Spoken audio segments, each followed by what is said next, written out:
بشغل البلفيك فلور ماسلز وانا بتمشى. لو مش عارفه ازاي تشغليها كملي الفيديو على الاخر وانا هعلمك. كل عدة من التمرين ده من 5 إلى 10 ثواني. اعملي عدد العدات اللي مكتوبة. هعلمك الاول ازاي تشغلي البلفيك فلور ماسلز دي في بوزيشن وانت قاعده، لان ده اسهل بوزيشن تعملي فيه التمرين ده. وبعدين هنبدا نعمل بروجريشنز ونعمل التمرين ده في بوزيشنز تانية عشان نمرن الماسلز والتون بتاعها انها تشتغل في اوقات معينه بالطريقه اللي احنا عايزينها، وبالتالي نستفاد منها بالطريقه الصح.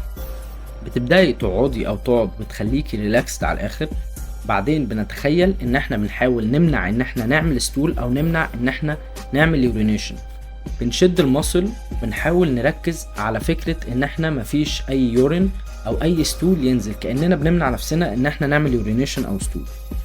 بتبدأي تركزي وتحسي بالمصلز وهي بتشتغل وتتعودي عليها وهي بتشتغل. كل ما قعدتي تحاولي تعمليها وتجربي تعمليها كل ما تحسن الكونكشن ما بين يور برين والمصلز دي عشان نقدر بعد كده نشغلها. في الاول هتكون الماسلز ضعيفه وصعب ان انت تشغليها، والكونكشن ما بين يور مايند والماسل دي هيبقى ضعيف، بس بعد كده هيبدا يقوى يوم عن يوم واسبوع بعد اسبوع. حاولي تفكري وتركزي ان انت تعملي زي اللي بيحصل في الفيديو، ان انت تكونتراكت الماسلز دي وتخليها تتشد على بعضها